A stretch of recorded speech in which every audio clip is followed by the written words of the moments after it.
A very good morning, everybody. Today is the third day of our presentation season. Semester 1 students are making their presentations. On the first day, they made presentations on on Renaissance literature. Second day, it was on neoclassical literature. And today, historically moving ahead in the time, we have presentations on romantic literatures. Okay? So let us have a list of the presenters in the morning slot. Let me share a screen to see the list and the topics of presentations. Okay. So first we will have AKSHAY, and the presentation will be on Pride and Prejudice from Feminist lens. Okay. CHHAYA's presentation will be on romantic nature in Frankenstein, DARSHANs on Samuel Taylor Coleridge and the Opium influence. JAGRUTI will be reading on love and marriage in Pride and Prejudice. KAVITA on gender role in Pride and Prejudice. RAHUL will read it on adaptation of classical literature in modern setting. AKSHAY will be on comparative exploration of Frankenstein novel and Fullmetal Alchemist anime. BHUMIBA will read on Frankenstein and how it's adapted on screen. DHATRI's will be on Subaltern reflection, the creature in Frankenstein's shadow. HARDI will make it on the monster's humanity, finding the human in Frankenstein's creature. And finally, Hirals will be on breaking the chains, Elizabeth Bennet and Vaidehi Trivedi's gender role rebellion. There are still few mistakes so far as mechanics of writings are concerned. Capital letters somewhere is missing in the title, somewhere single inverted comma or unnecessary space is given. So I'm not pinpointing, but when you type your timestamp at the end, see that all those errors are rectified in your typing. Okay, so let us start with the first presentation. Akshay, you can start with the first one.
So can I? Yes.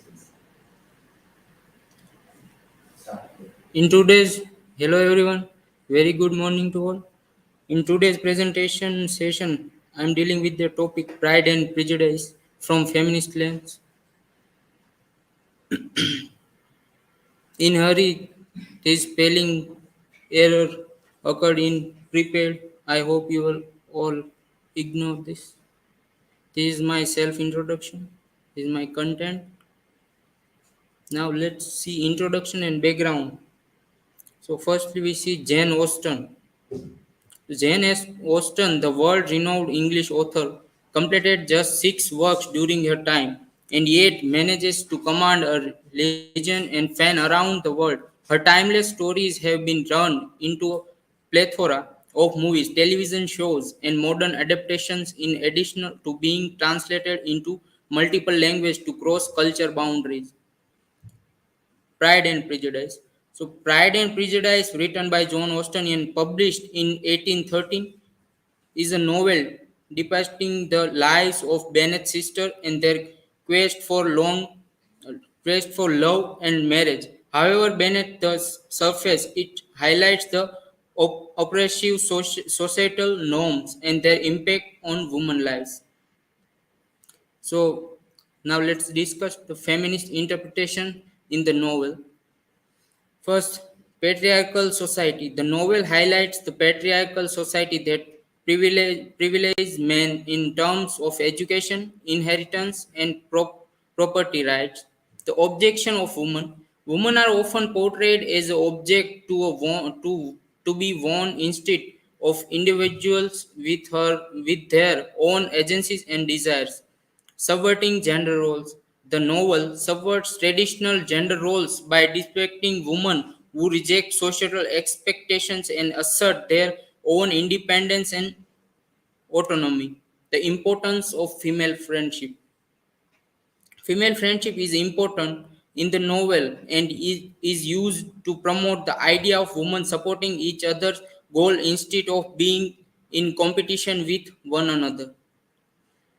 Now let's see representation of the female characters in the novel by Jane Austen.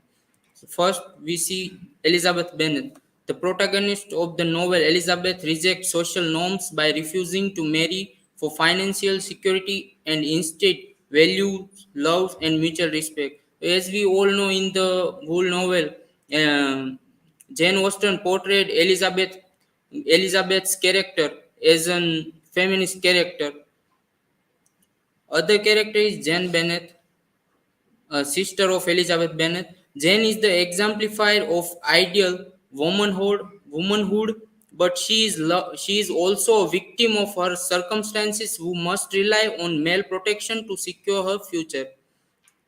Second, Lydia Bennet. Lydia is portrayed as a frivolous and foolish, but she is also a victim of societal norms that limits her optional and restrict her agencies. Portrayal of marriage and societal expectations by Jane Bennett in the Wool novel Pride and Prejudice. The first, marriage as a mean of social mobility. Women were expected to get married to secure their financial future and climb their social leaders. Second, the importance of wealth and status.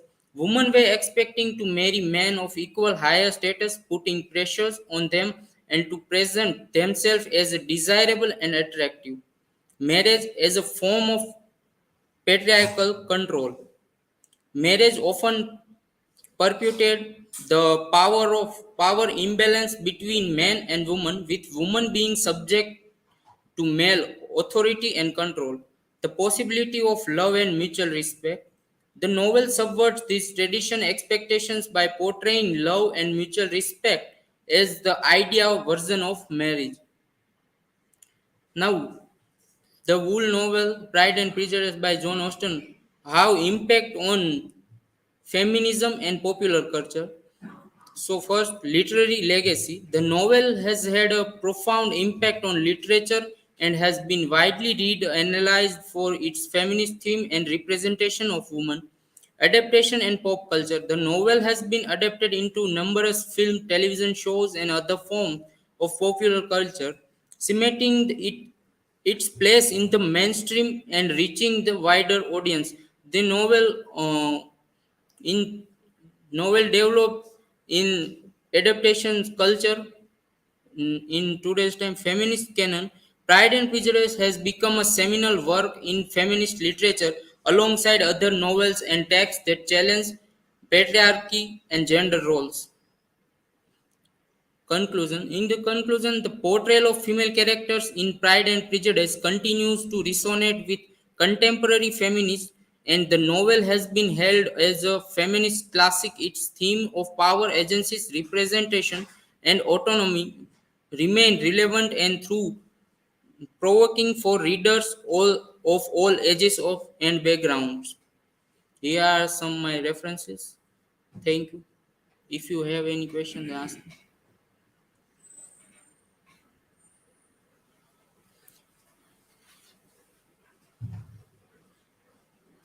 So, Akshay, my question is for you that do you suggest any adaptation of this novel which you favored most?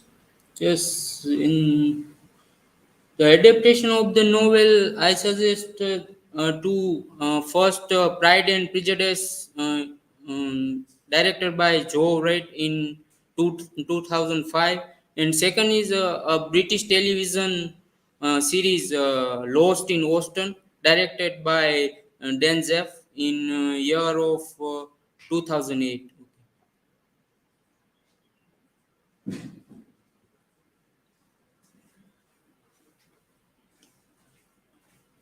Okay, so Akshay, my question is other than Elizabeth, which character do you find feminist? In my opinion, other than Elizabeth, I find Lydia is the more feminist because she has her own choices. In the novel, we also see that he chooses her life partner with her own choices.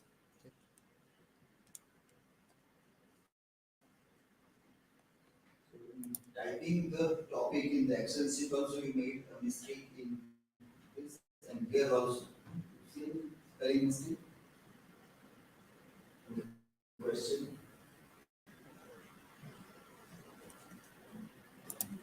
Is there any spelling error?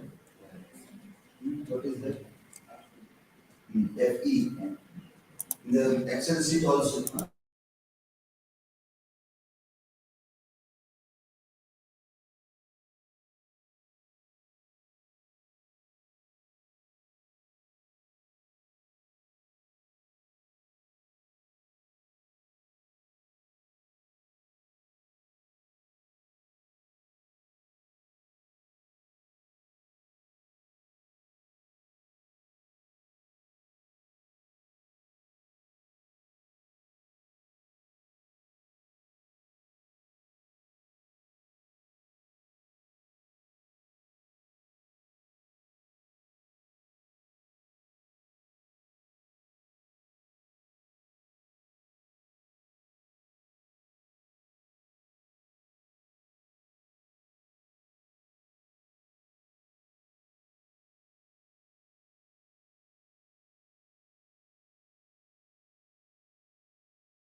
from the beginning.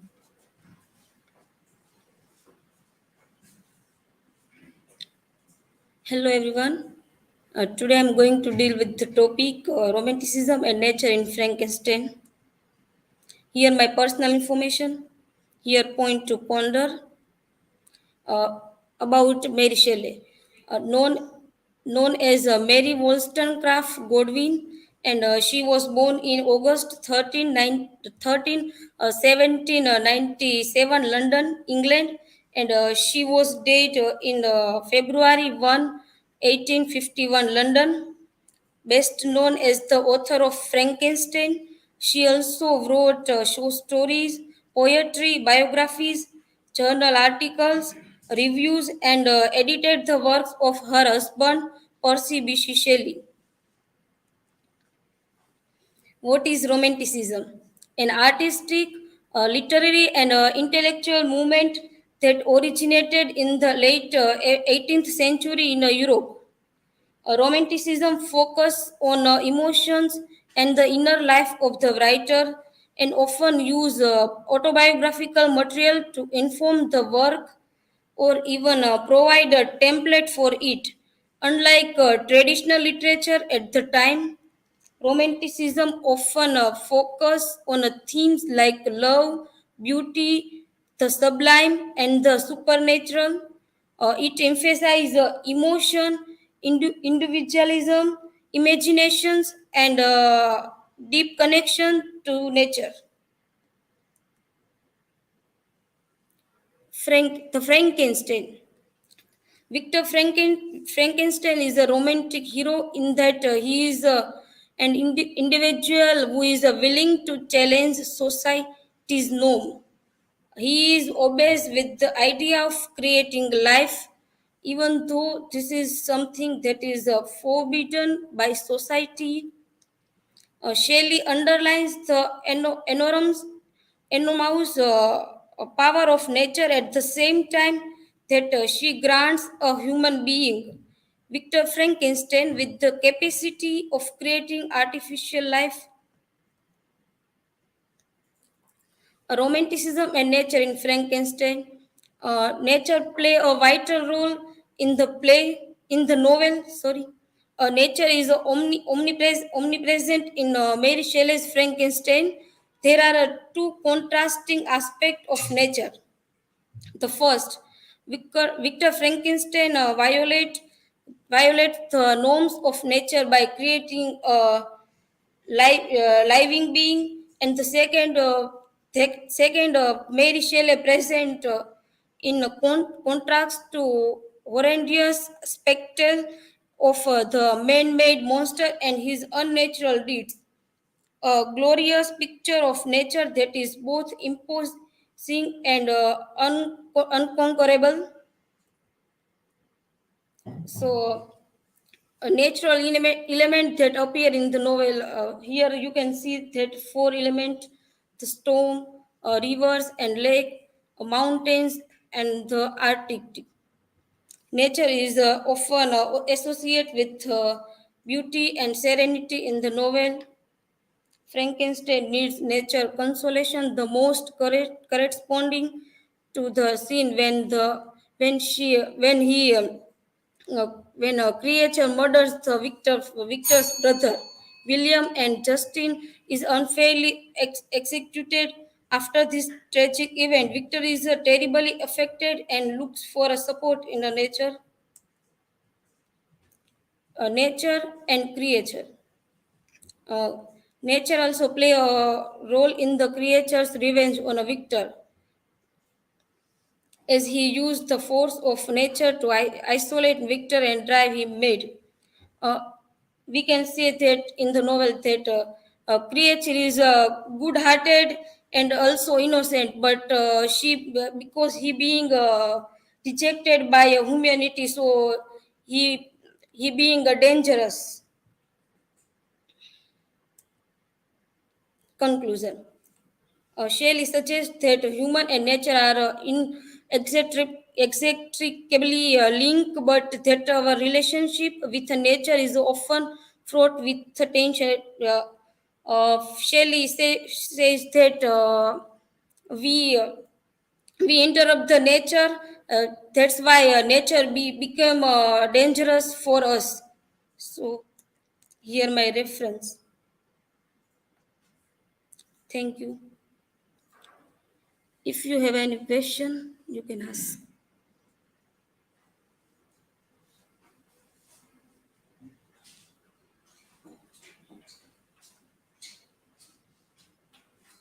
Chaya, my question is, how does the creature's experience of nature differs from Victor's?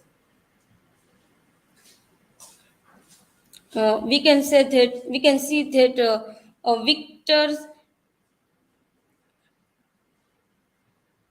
Victor sees nature as a source of knowledge and power, and other side we can see that creature experience with nature not good because he being rejected by humanity.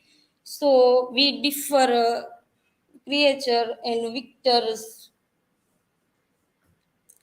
other.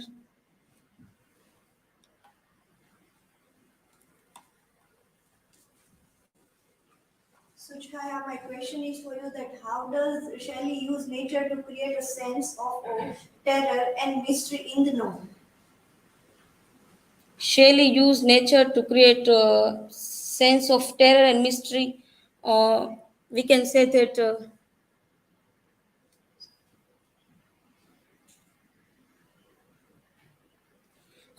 Shelley used a dark and stormy weather in the novel to create terror and a fear in the novel. And yeah, yes.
So hello and good morning everyone.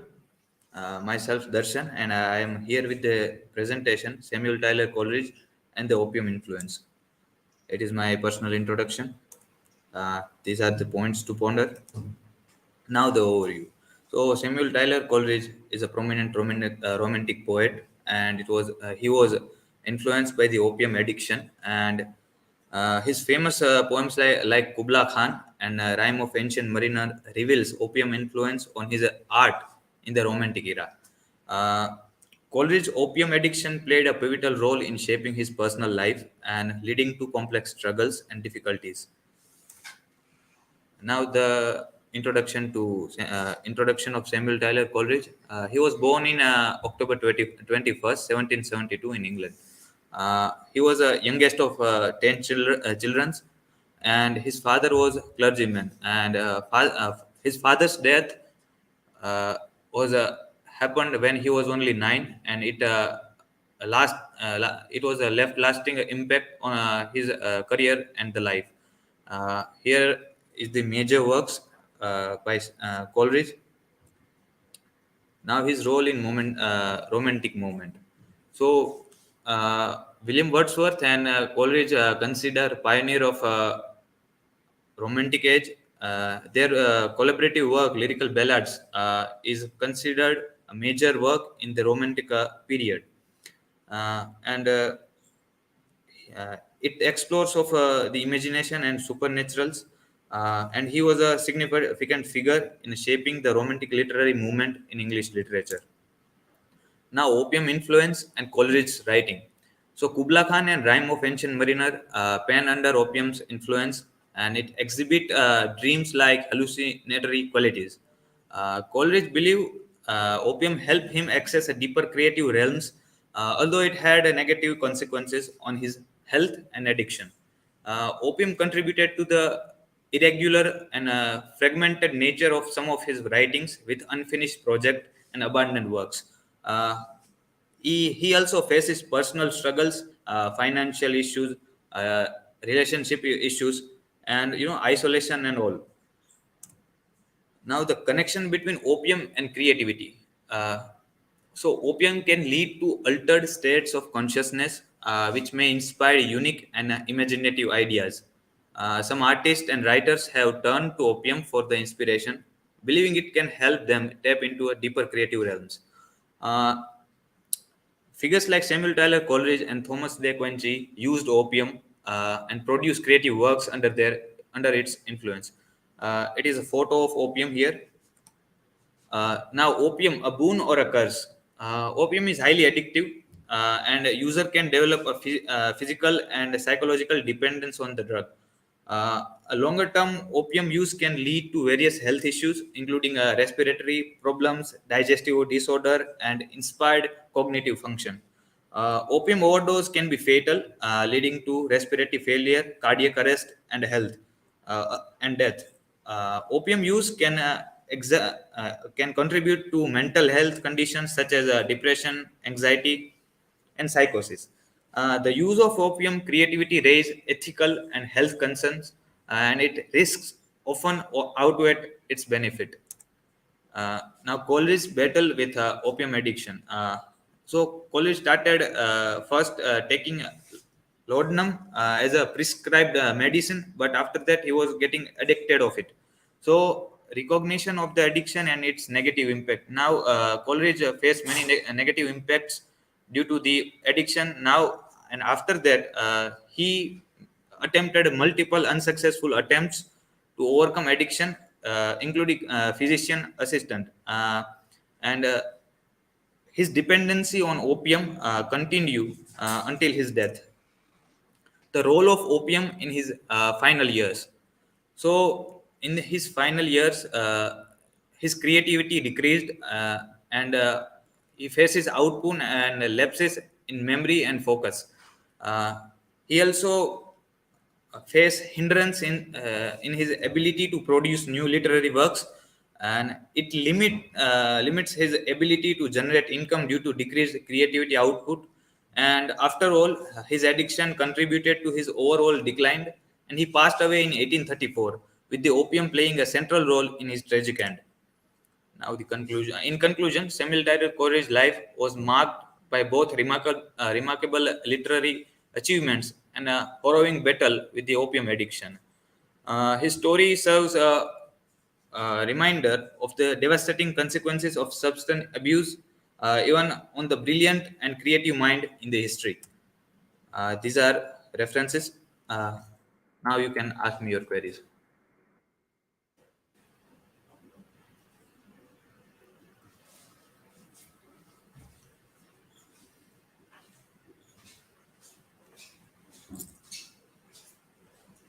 Darshan, my question is, according to you, opium use of Coleridge is justifiable?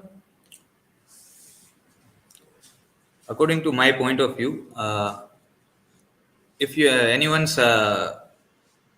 creativity lies outer world, and especially in the substance like opium, it is not justifiable, and it is not something anyone should proud of. So according to me, it is not justifiable at all.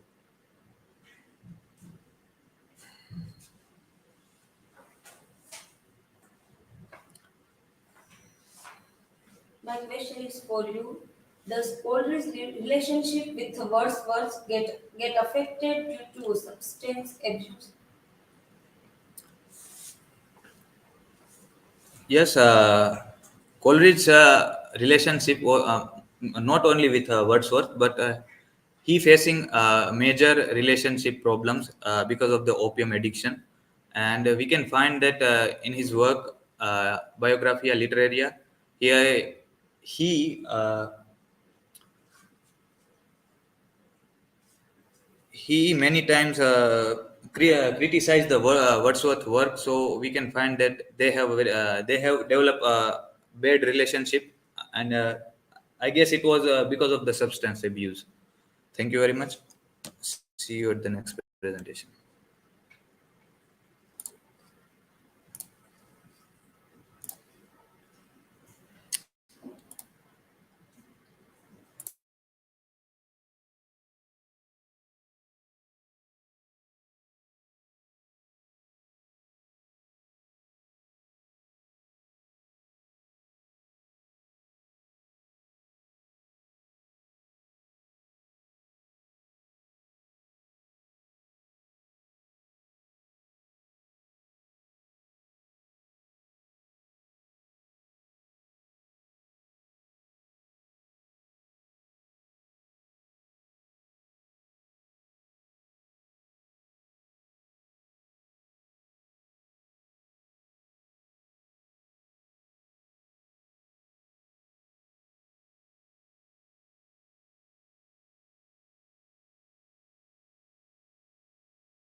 Good morning, everyone. I'm JAGRUTI, and today's my topic is love and marriage in Pride and Prejudice. This is the information about my topic content that I will discuss. Let us start with a brief introduction about Jane Austen. Jane Austen was born on December 16th in the year of 1775 at Stevenson, Hampshire, in England, and she was seventh child out of eight. Jane Austen was an English novelist known primarily for her six major novels, which interpret, critique, and comment upon the British social classes of a landowner at the end of 18th century. She was died on July 18th, 1817 at Winchester in UK. Six major novels of Jane Austen. First is Emma, Pride and Prejudice, Persuasion, Northanger Abbey, Sense and Sensibility, and Mansfield Park. Here is a brief plot of Pride and Prejudice. The Bennets live with their 5 daughters in the countryside in southern England. Their life is almost uneventful until the arrival of a rich gentleman, Mr. Bingley, who is going to spend the summer in rented house with his friend Mr. Darcy. From this point, the whole story is a focus on gossip, scandals, and love between the Bennets and the rich man. After many troubles and misunderstandings, the main couple, for example, Elizabeth and Mr. Darcy, get married, overcoming their prejudice. Three sisters got married at the last: Jane, Elizabeth, and Lydia. Love and marriage in Pride and Prejudice. In the novel Pride and Prejudice, Jane Austen has selected the basic unit of a human relationship, the family. In the family, we have several forms of relationships. The most fundamental relationship in there in terms of love and marriage, which form the basic theme of the novel Pride and Prejudice. The character have passed through various stages of love so that ultimately they reach the final stage of passionate love, stone of their pride and prejudice. From there, they move to marriage, which I have called the campionate marriage. This theme of love and relationship in Pride and Prejudice is based on these 5 couples. First is Mr. and Mrs. Bennet. First marriage is old. Mr. and Mrs. Bennet pulls a part of their natural attitude and together constitute to a very ill-matched couples. The second marriage is a Mr. Collins and Carlotte Lucas. Uh, the second marriage is based on compulsion. We can say that Mr. Collins having a good house and sufficient income, and obviously Lucas is not things about love. She accept Collins because he have lots of money, knowing that she is going to marry with an idiot man. And the third marriage is Mr. Wickham and Lydia. This marriage is based on disrespectful love, and in this marriage, understanding is absent. And Lydia is captivated by external glamour of Wickham's personality. She thinks that she is in love with him, but she is only mad about him. There is nothing love. And third marriage is Bingley and Jane. This marriage is based on settlement, and both sincere in love with each other, and by nature, Mr. Bingley and Jane sweet and gentle. Is there a likelihood that can lead a happy married life? And fifth marriage is a Mr. Darcy and Elizabeth. This marriage is based on pure love. Mr. Darcy proposes Elizabeth 2 times, and there is a reason behind it. Firstly, he proposed her in an arrogant manner, or perhaps this first impression was not good. Jane Austen shows that a girl should reject such a kind of proposals as Elizabeth does. She knows that Darcy's proposal is a golden opportunity for her, even then she rejects it. Second time when Darcy proposes her, she accepts it. It is because he realizes Elizabeth's importance in his life. She starts giving her respect. It is a lesson that he learns well from rejection of proposal. It is the best relationship and marriage in the eyes of Jane Austen. Conclusion. Overall, the conclusion of Pride and Prejudice highlights the complexities and the nonsense of love and marriage in the concept of 19th century English society, with different couples representing various aspects of those themes. This is the reference of my topic. Is there any question? Free feel to ask me.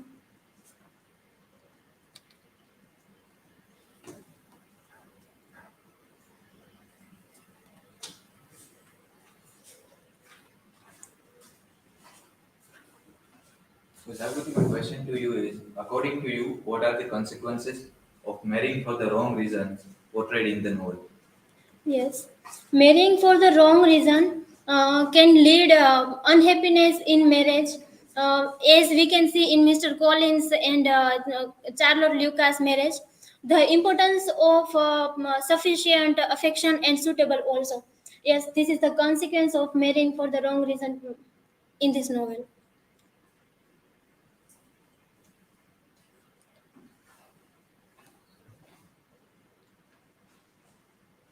Jagruti, my question is, how does Mr. Darcy's proposal to Elizabeth relate to the theme of love and marriage? Yes. When Mr. Darcy's first proposal to Elizabeth Elizabeth is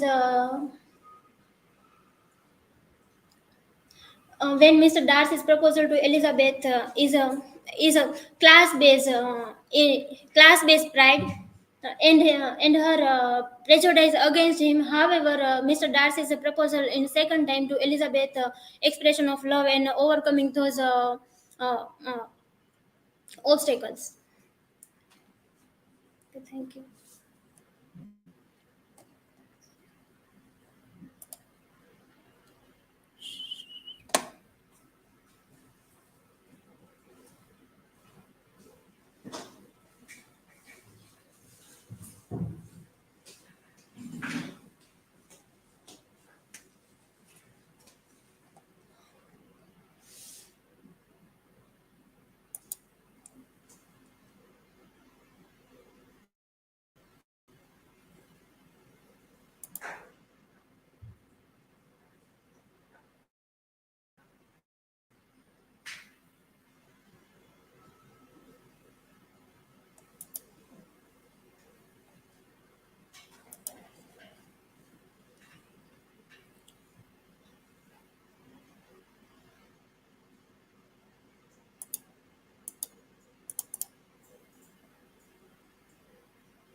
All of you learn in 2-3 days how to operate Premiere. Do practice.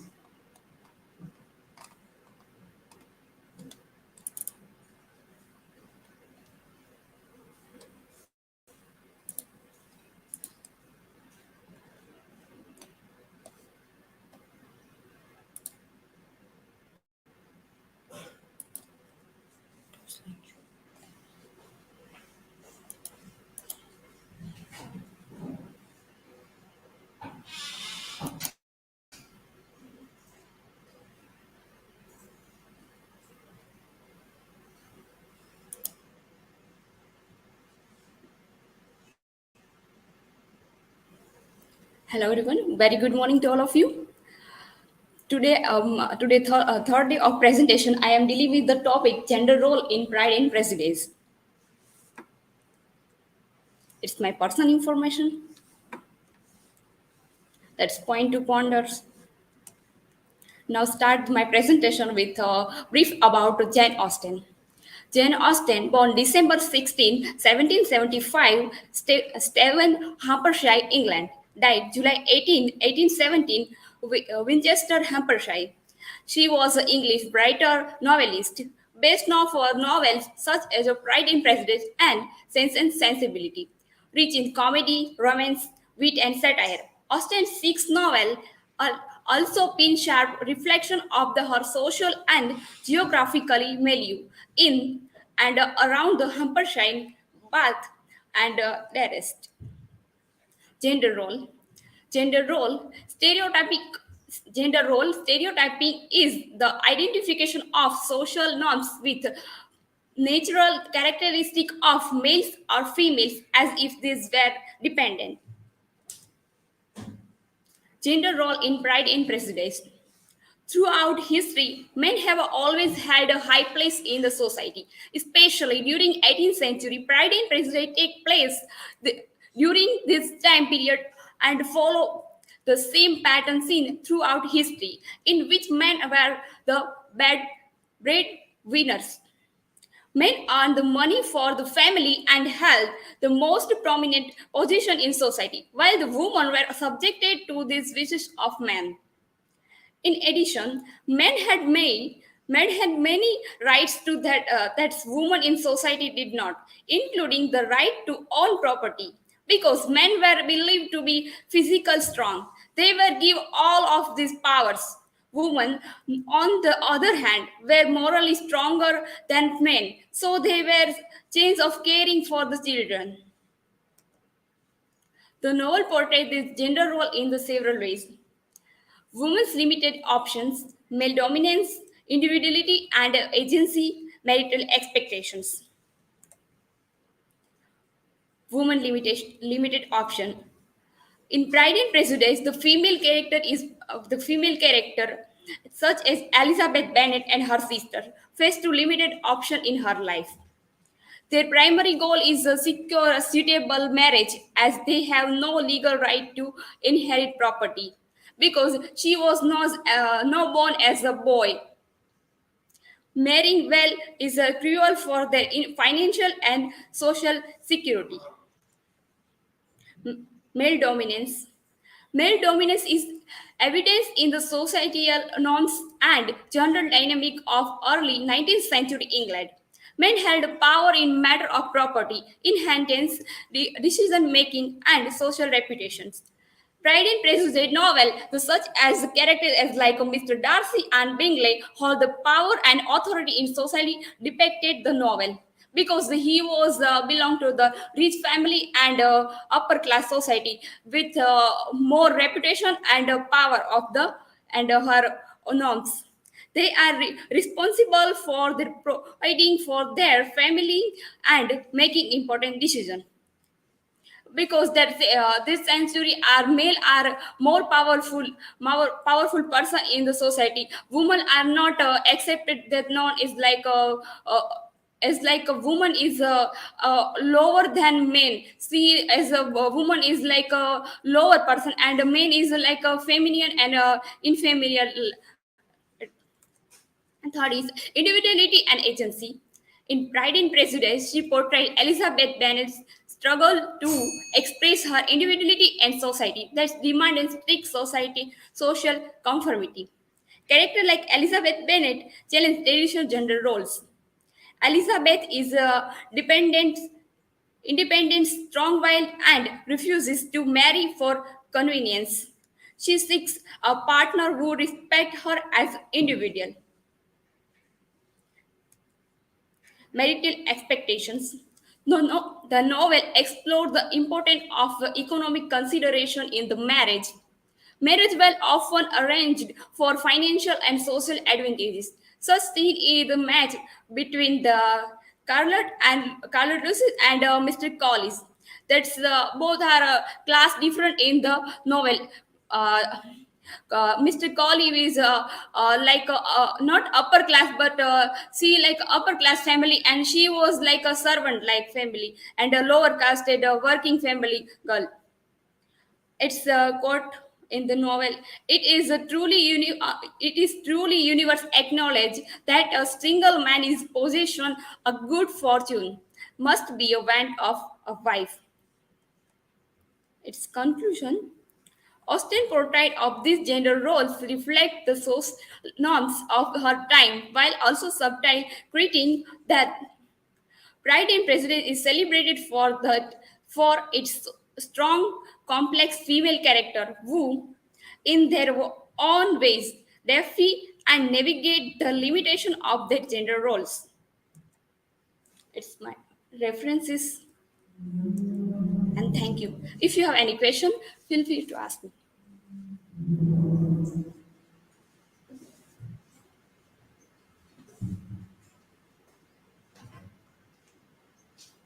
So my question is, what role does the Institute of Marriage play in reinforcing or subverting gender norms in the novel? Yes. The institution of marriage play in reforming subverting gender role in the novel Pride and Prejudice, the social norms and Mrs. Bennet, who presented like her daughter's marriage in upper class family and her make a fortune is good and live like and enjoying life and nothing to discussion of intention in the future life generations and it's like economically problem is not enough in the she was belong in the low it's like a middle class and she was married to upper class family man is like she was live in for future is freely and restfully life. That's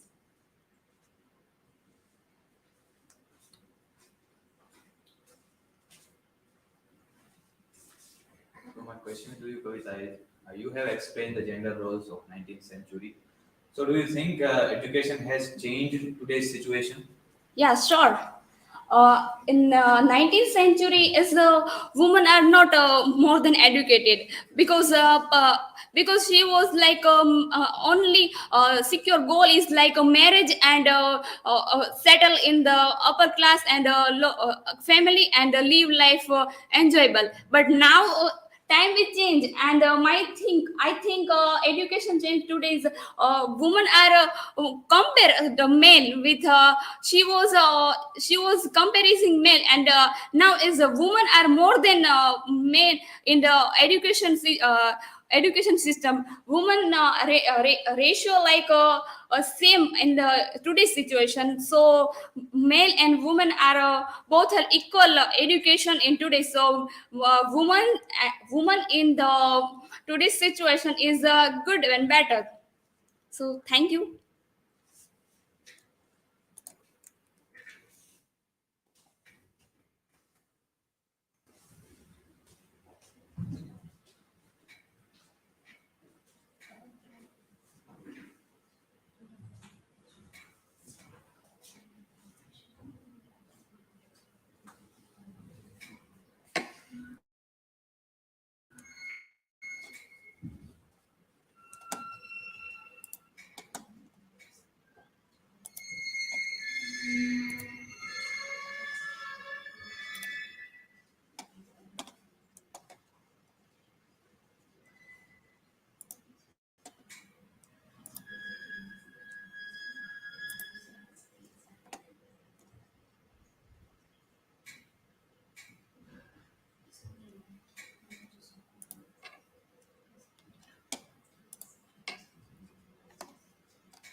So very good morning, all of you. My name is Rahul Desai, and today I will present my presentation on the topic of adaptation of classic literature in modern setting.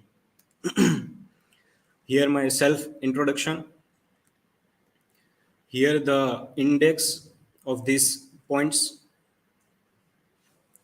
Now let's start with the introduction about the Romantic era, where the following are dependent appreciation of the beauties of nature and imagination.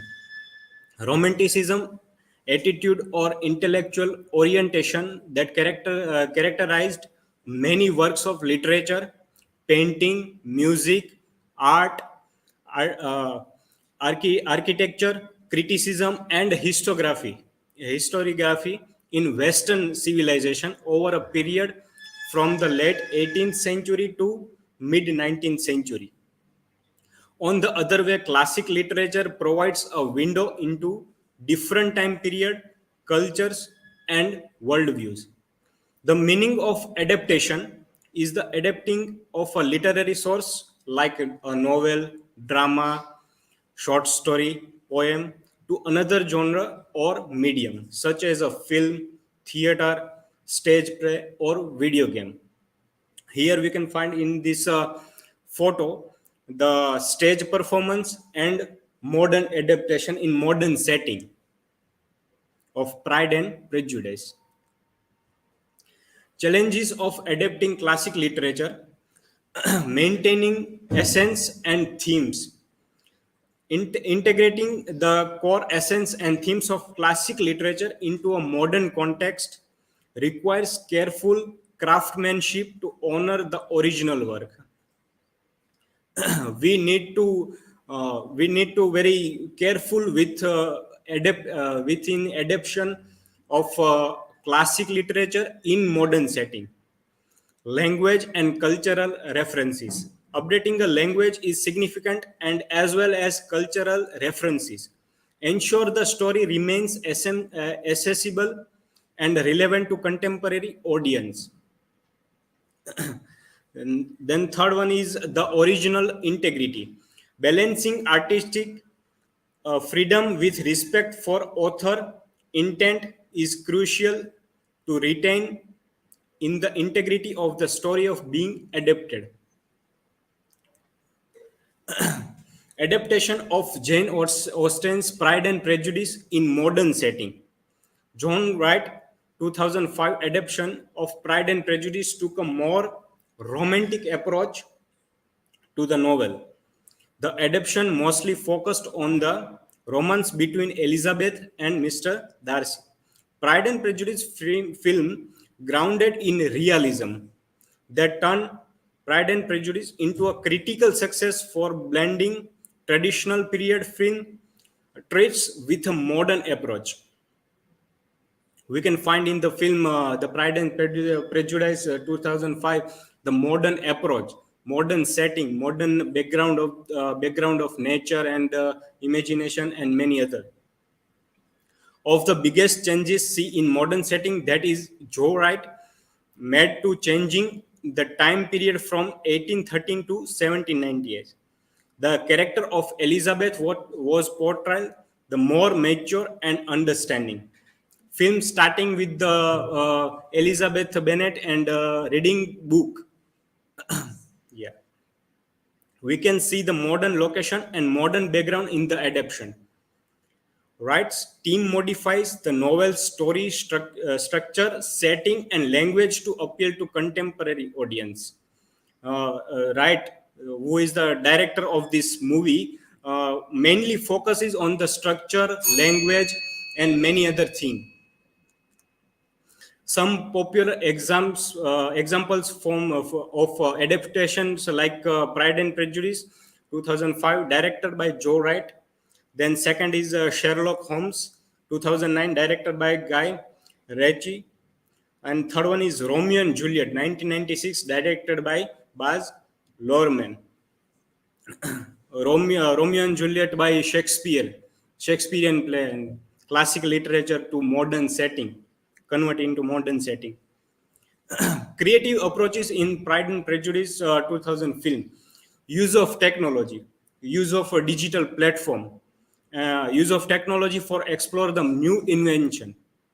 Digital storytelling techniques can enhance the modern adaptation experience. Adapting classic literature across different culture and ethnic backgrounds. The changing the genre of a classic story opens up new possibility for adaptation and audience engagement. Future of adaptation. What is the future of adaptation? The development of new field, new idea, new thoughts, and new elements. Working with the new technology and new possibility for work on digital platform. Explore the creativity in a right path of modern culture. People very much attract with the new idea and new inventions. Build the value of modern literature. Learning new concept with the interesting platform. Then conclusion, adaptation strikes a balance between honoring the original work and allowing it to evolve. Preserving literary traditions while captivating new audience. We collect a new audience and reach a wider audience, every audience. Adaptation of classic literature in modern setting is quite good for a young generation. They have connect with new ways of knowledge, new elements for work and new world. This is my citation, references, and thank you. If you have any question, you can ask me.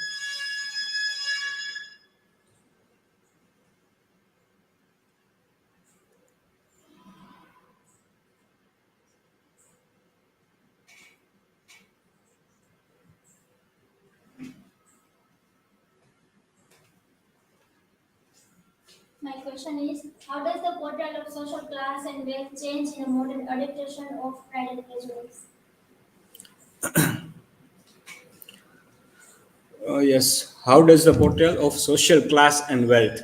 Social class and wealth are the major theme of the Pride and Prejudice novel. Social class and wealth reflect the very major content of sociality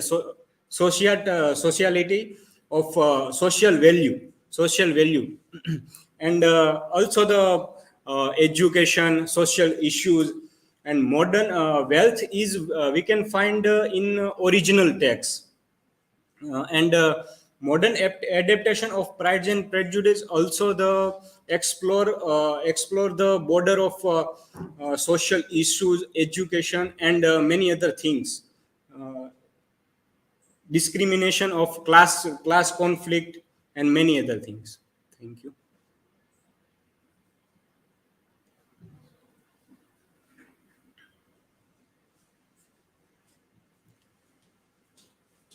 Rahul, my question is, how does classical literature influence modern society and film? How does classic literature influence on modern society? Right, and film. Classical literature has a profound and lasting impact on the modern society, like on impact on modern society in a various way, like cultural based universal themes like love, morality, humanity, human conditions, and then language barrier, then criticism, creative approaches, like that. And also we find adaptation and adaptation like film, theater, video games, movie, and many others. Thank you.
Good morning, everyone.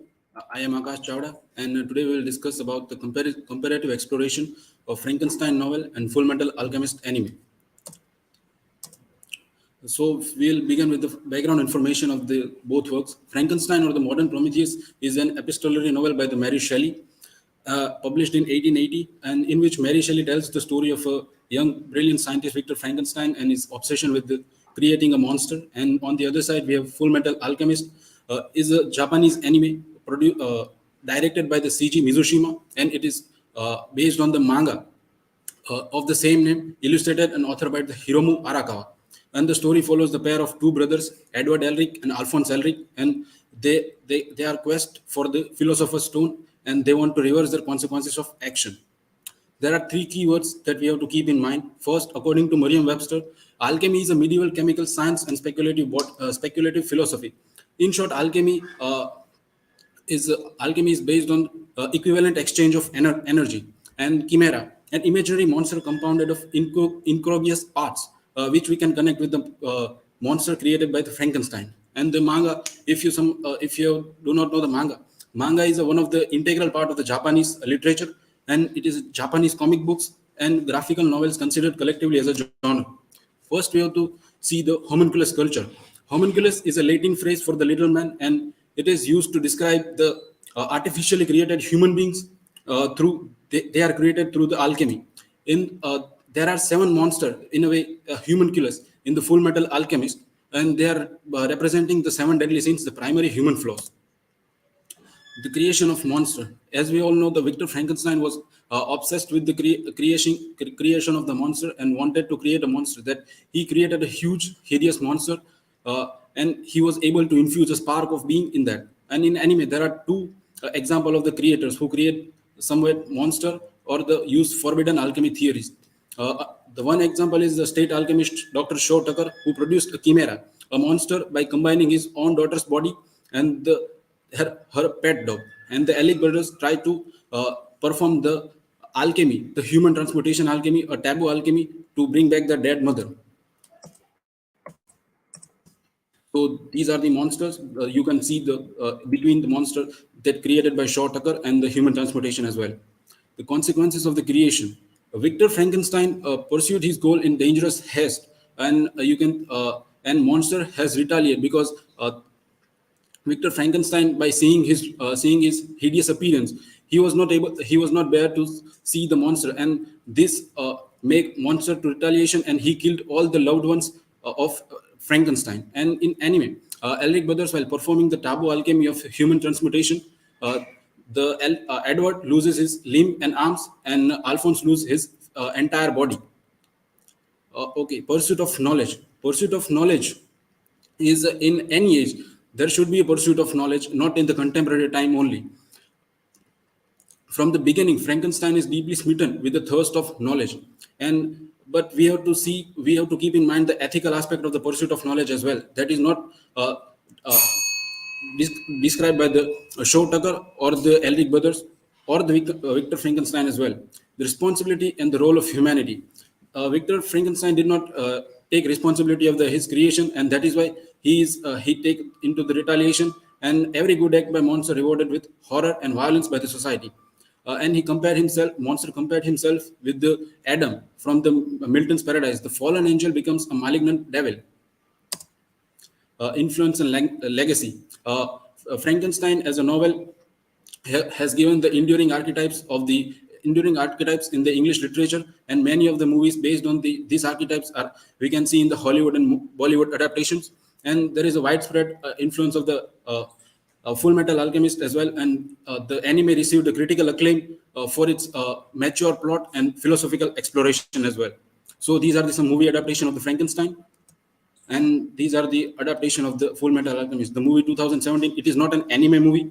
The video game, the PlayStation 2 video game, and the fan fiction is one of the most emerging aspect of the contemporary time in the anime. And to conclude, both the works dwelt into the moral, ethical, and existential dilemmas revolving around the major theme of forbidding science exploration. That is we can see in the Shaw Tucker or Edward Elric or both the brothers and the Victor Frankenstein himself. And both work offers the critique of the scientific ambition of unchecked scientific ambitions by both the creators, Dr. Shaw Tucker and Victor Frankenstein.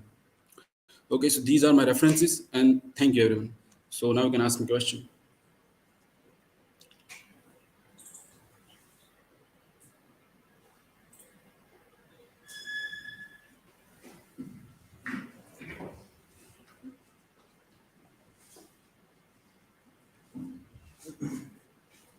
So Akash, my question is, how does this anime shares the theme of pursuit of knowledge? Yes, both the works, that is one thing common is the pursuit of knowledge.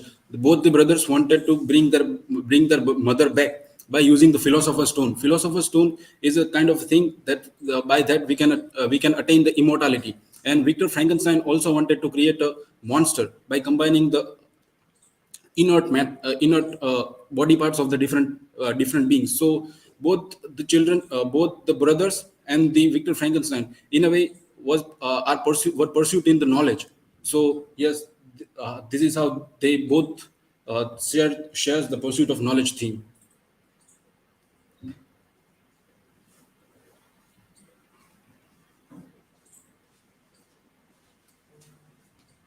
Akash, my question is both works involve the pursuit of knowledge and power.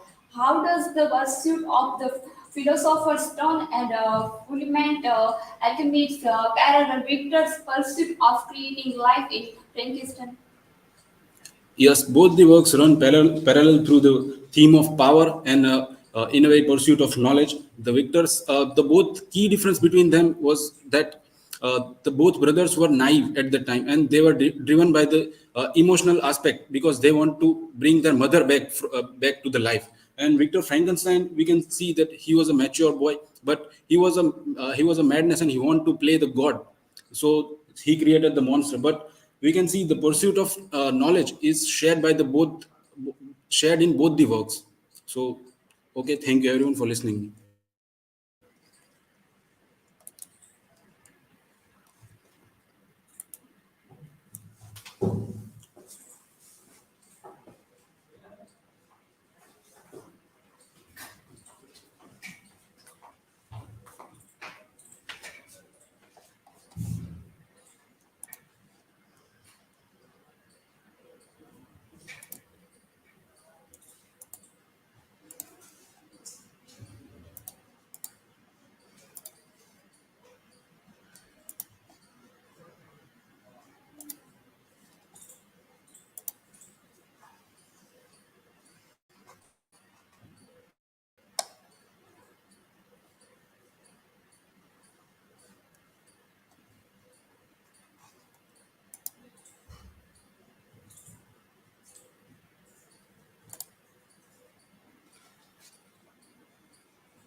Hello everyone, I am BHUMIBA GOHIL, and today I will present Frankenstein and how it's adapted on screen.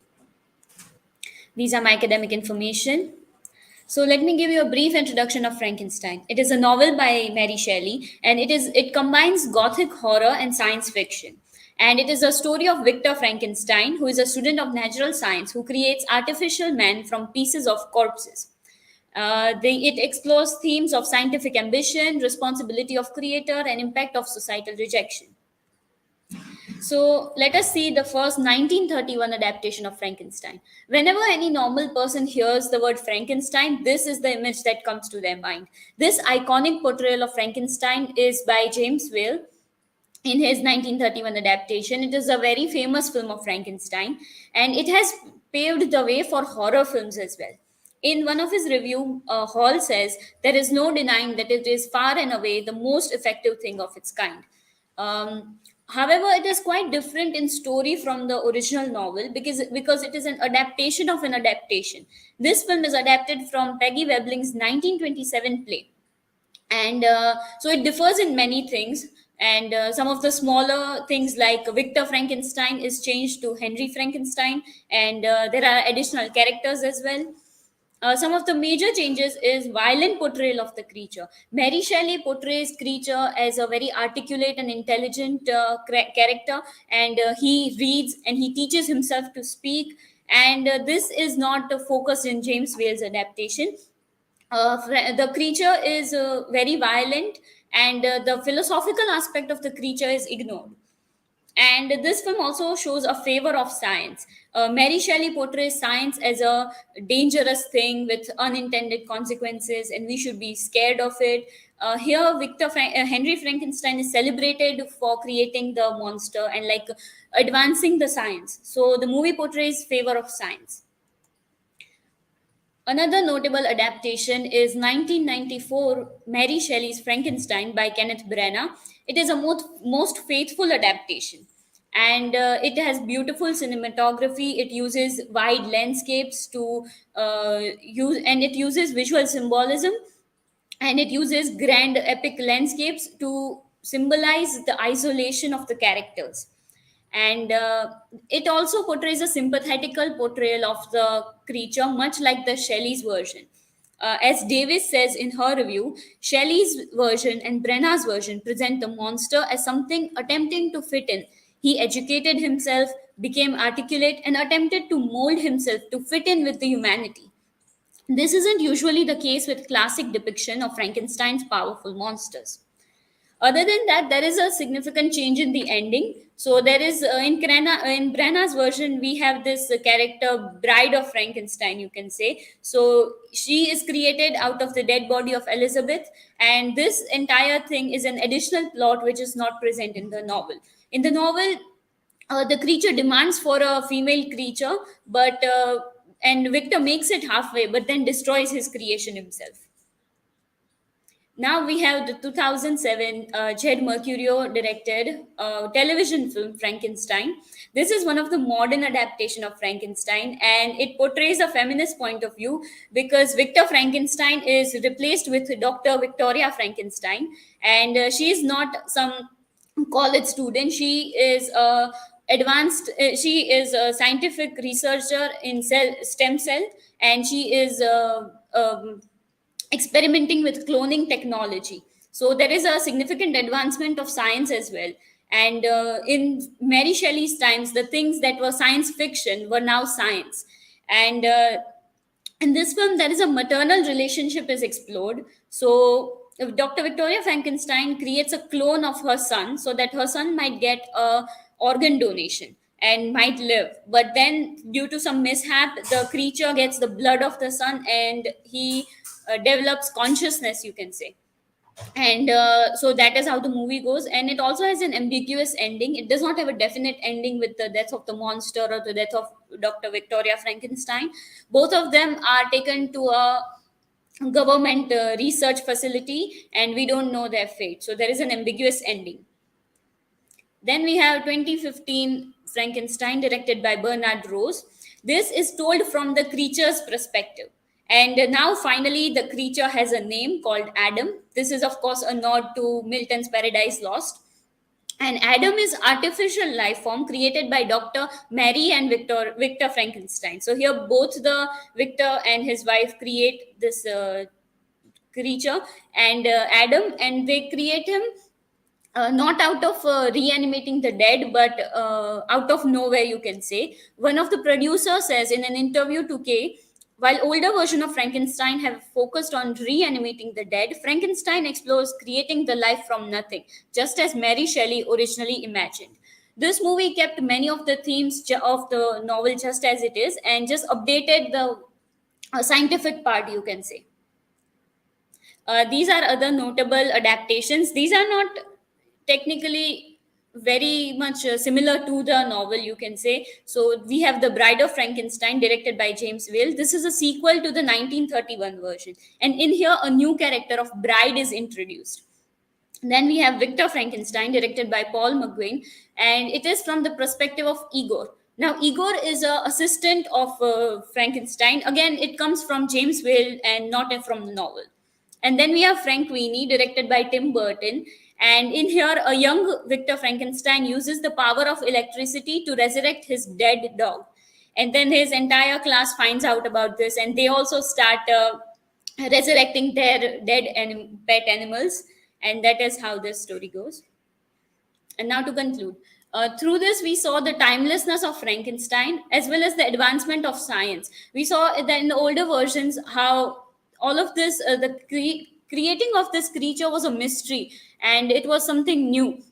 And in modern adaptations, we see that it is possible. And so that is how we saw the advancement of science. We also saw the progress of movies from black and white to the ones with CGI techniques and all. So yeah, these are my references. And thank you. Any questions?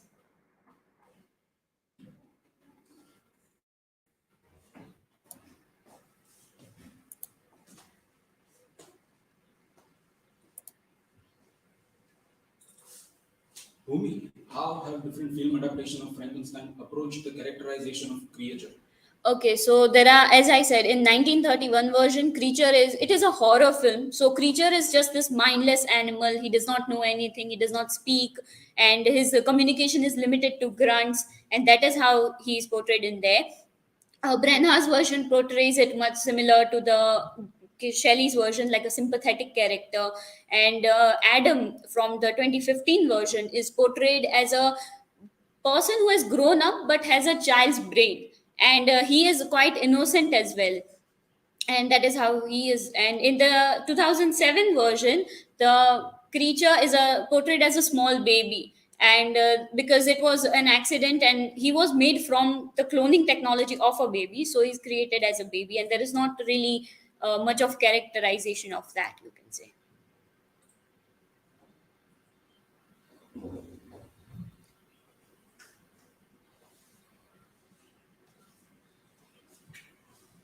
So Bhumi, my question is, among all these adaptations, which adaptations do you find most faithful to text? It would be Kenneth Branagh's version, because it is quite faithful, and others are completely changing the story. And in Kenneth Branagh's version, there are only minor changes, and that also are additional plot lines, and they are done to enhance the viewing experience. So I think Kenneth Branagh's version is the most faithful adaptation.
Hello everyone, I DHATRI PARMAR, and today's my topic of presentation is Subaltern Reflection, the creature in Frankenstein's shadow.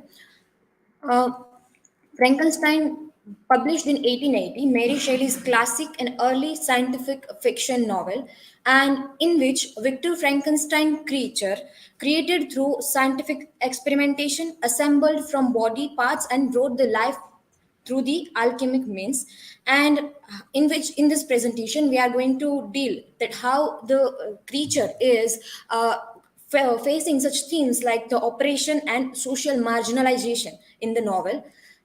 First of all, what is subaltern? So, subaltern, according to Gayatri Chakravarti Spivak's article, "Can Subaltern Speak?" She emphasized that subaltern don't have voice. And according to Bhagwat and Arekar, it literally refers to any person or group of inferior ranks and station, whether because of race, class, gender, sexual orientation, ethnicity, or religion. In simple terms, that if people don't have voice, or the people are marginalized or didn't get voice, that are considered as a subaltern people, and in which we are going to compare the creature as subaltern, the creature's otherness as an outsider. So, from the beginning of the novel, Frankenstein is depicting his creature, his first look through these lines, that his yellow skin scarcely covered the work of muscles, but their luxuriousness only formed a more horrid contrast. So he himself is portraying his creature as something that is not acceptable in the society, and that is a main aspect, that creature is facing a kind of a marginalization in the novel, that he is not accepting in the society.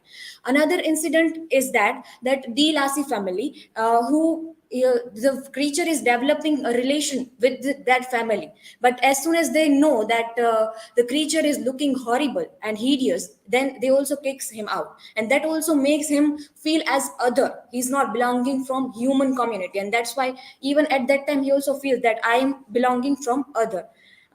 Looking at the power dynamics, then the power Victor is basically a creator of that, and even creature mentioned that according to John Milton's Paradise Lost, that you are my creator, and that's what even reflects in his dialogue, such as I made you, so I am in charge. So this dialogue is reflecting that how Victor has a power to make this creature, and on the other hand creature is kind of not able to give voice, and that's why he said that why did you make me suffer. So this kind of dialogues is reflecting that how he is feeling isolated and alienated through that.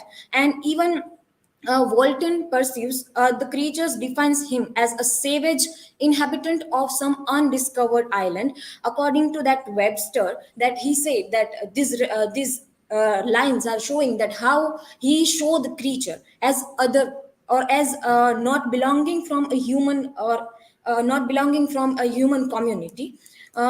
Creature's voicelessness, and he is not able to communicate, and that's what make him feel isolated. And even his looks, so how he is voiceless, even in his dialogues, that I long for understanding, yet I am voiceless, no sympathy may ever I find, and I am quite alone. So all these dialogues are reflecting that how he is feeling isolated, and he didn't have a voice to give a space. And this they are not getting platform, even creature is not getting platform to reflect his view. In a novel we can find that he learns first word is a friend, so basically he want to be a part of society, but he is not getting that due to his outer look and due to his voicelessness.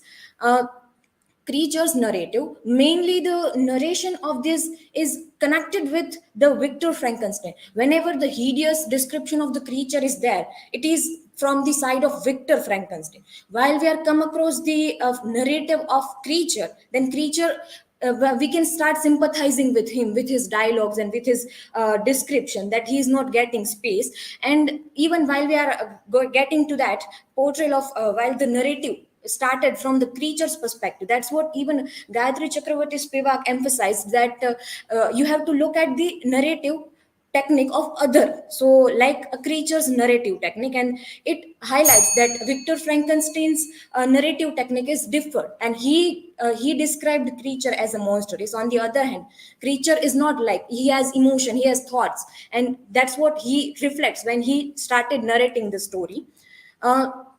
And his powerful resistance in the subaltern, that the subaltern people don't have voice, but this long separation makes him that you have to speak, and that long separation which was done by the Victor Frankenstein, that makes him to do the resistance. And this is even this article is reflecting that the transformation of oppressed outcast into a grotesque being is theme taken up and radicalized in Frankenstein. And it also reflects that if the people is long suppressed by the time, by the society, by the people, then at the end he or she will going to be resist against the society, and that's what creature is doing in the novel. The creatures parallel with the Dalit discrimination. So as creatures experience Frankenstein resemble Dalit discrimination, both as rejection due to their physical appearance. Even Dalit people are treating like this kind of a things. Reservation policies are there, but most of the time we look at the reservation policy as something negative aspect, that it cannot be there. So we also have to look at the positive side of the reservation policies and how effectively it worked for Dalit people. It is also a question of a debate.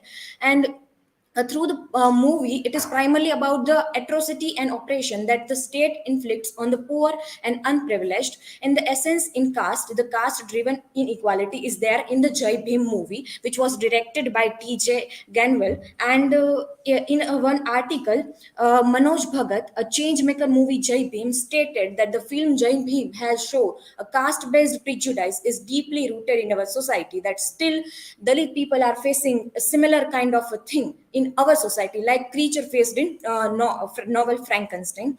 So the conclusion is that the character of the creature in Frankenstein offer a poignant portrayal of societal marginalization. It highlights the danger of exclusion, the power of perception, and importance of fostering empathy and inclusively. Basically, how can we connect literature with a present time? So literature is connected while we are looking at creatures. So are we able to find in our society? So similar kind of discrimination is happening with Dalit people, SC, ST people, or other lower caste people. So we can connect it like this, and how we can give a platform to that people, voice to that people, and how we can support that people to came into the line of us. The representation yields valuable insight into broader issue of social marginalization and the consequences of subaltern status in our society. And now we have to look at the what kind of subaltern is living with us. So how can we give space to that kind of a people in real life? So that was the conclusion of this slide. Here are the references, and thank you. Now, if you have any question, feel free to ask.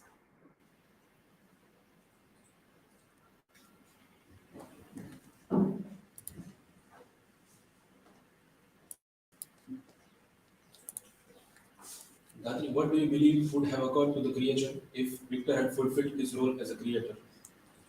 Okay, if Victor didn't put the creature as his in own role, then there would be a different kind of. If he try to take responsibility of creature, then the consequences would be different. Then we can find that creature not going to resist, because even creature want people, creature want family, creature want love and affection and bond, and that's what he is longing throughout the novel. And if the Victor takes responsibility of creature, then definitely creature is not going to resist. And then the creature is not depicted as a monster, because he got the chance to stay in the society. So if the Victor takes responsibility, then definitely creature would be far more kind of a sympathized character, even acceptable character in the novel.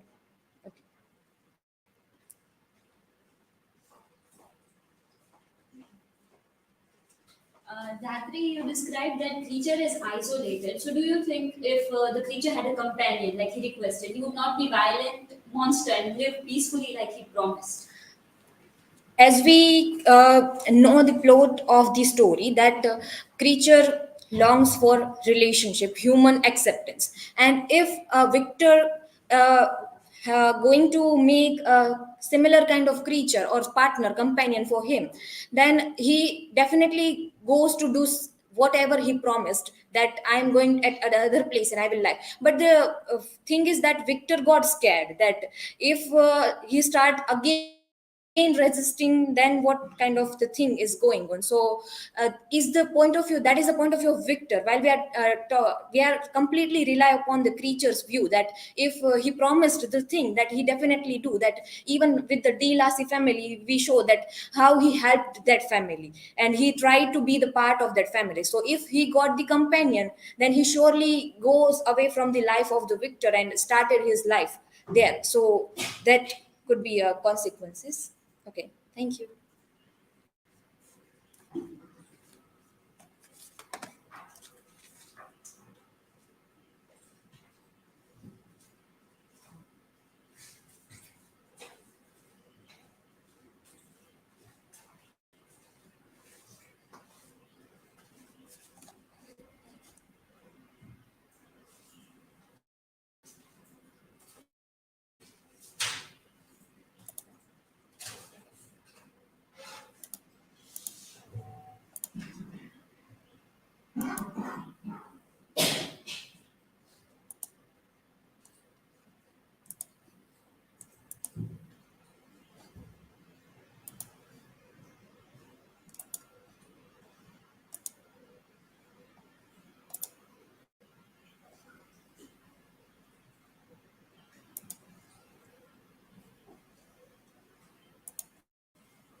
Good afternoon, everyone. I'm HARDI. Today's my topic is the monsters humanity, finding the human in Frankenstein's creature.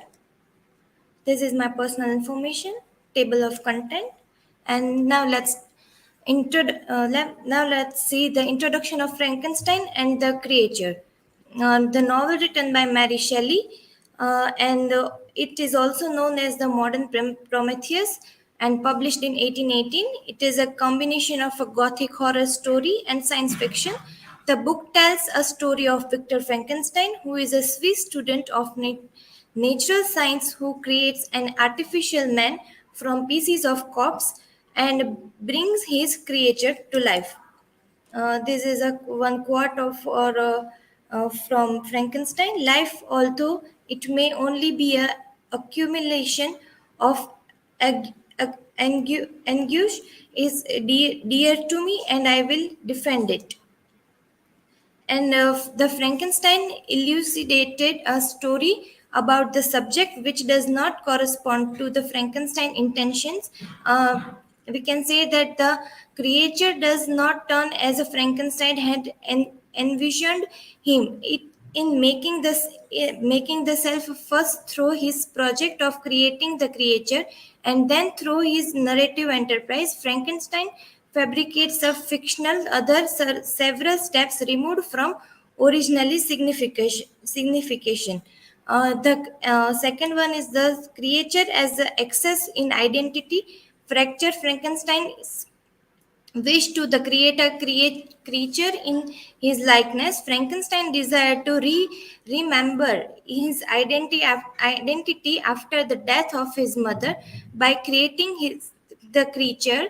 When this project fails, however, he turns to narrative to remember his life.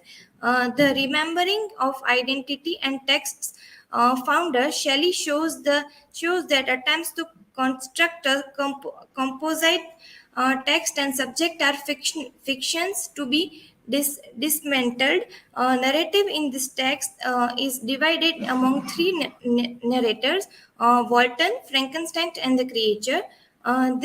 This diffusion of narrative voice indicate the narrative and body is a whole incapable of reproducing a structured narrative about the origins of one's life. Narrative moves from the one subject to another. Frankenstein tells the story of the creature, and Walton writes down the Frankenstein's tales. This is the creature's struggle for his identity.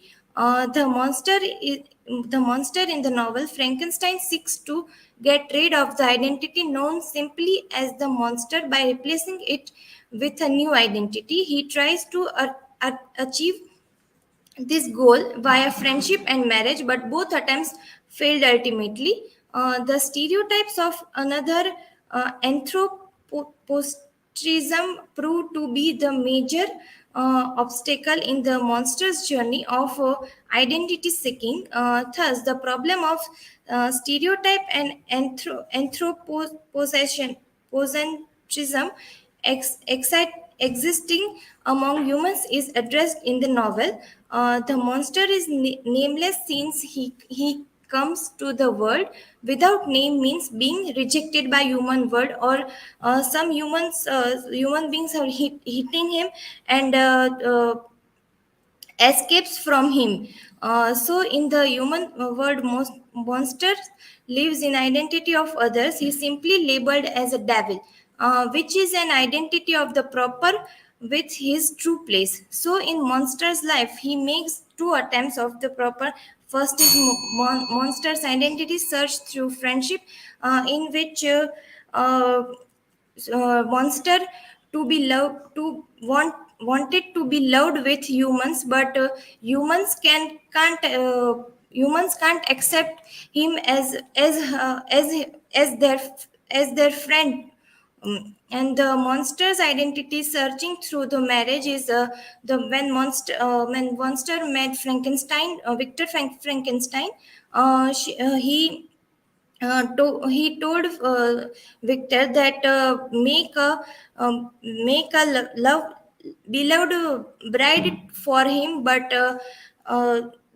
that that attempt was also failed. This is the moral responsibility of the Frankenstein, which is a rich theme running through the Mary Shelley's Frankenstein is responsibility. In a straightforward, even didactic way, novel chronicles the devastating consequences for an inverter and those loves his utter failure, anticipate the harm and result from the raw unchecked scientific curiosity.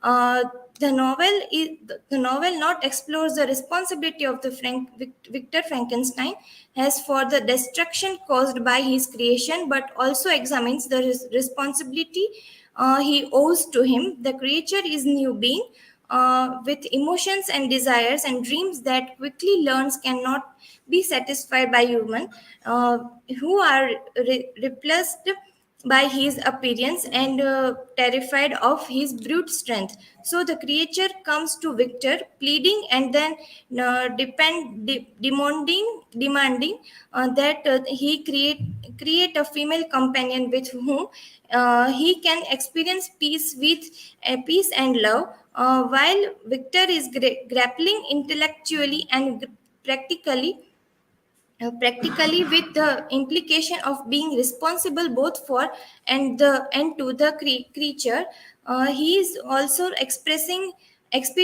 responsibility as a devastating physical and emotional state. In the way Mary Shelley raises a third aspect of responsibility, its impact on the self.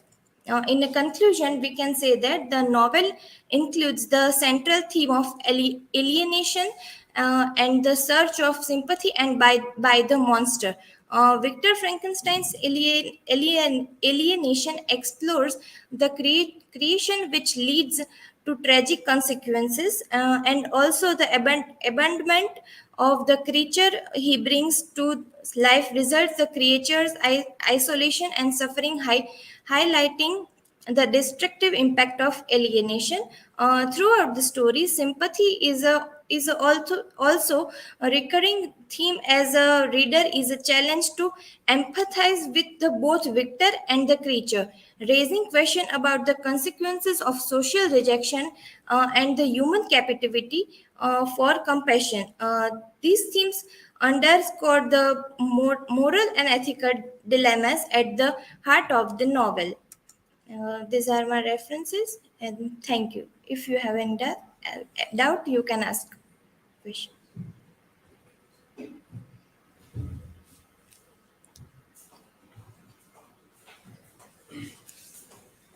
Hardi, what is a major theme in Frankenstein and how is it affecting the plot?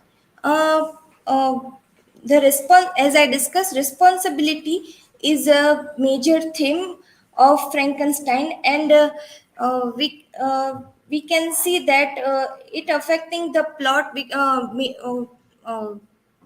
Victor Frankenstein's responsibility is that he has to create a he didn't think that the creating the creature that is harmful for society, for his scientific for without thinking he create a scientific creature from the dead body. That's why it's affecting the plot.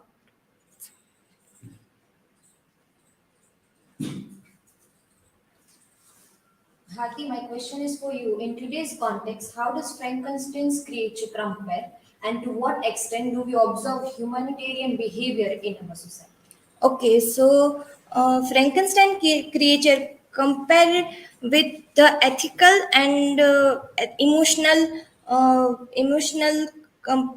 differences in today's world, and we observe humanitarian behavior in our society with the humans emotional and with humans' emotions also.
So good morning, everyone. I am Hiral Vaita and I am discussing about the Breaking the Chains, Elizabeth Bennet and Vaidhi Trivedi's gender role rebellion. So here is some personal information about me. Here I am. It's points to ponder which I am going to discuss towards. Here are some introduction of Elizabeth Bennet and Vaidhi Trivedi. So the literary work, Elizabeth Bennet is character of Pride and Prejudice, and Vaidhi Trivedi is a character of Badrinath Ki Dulhania. Time period of Elizabeth Bennet, that is earlier 19th century, and Badrinath Ki Dulhania, Vaidhi Trivedi's time was modern day India.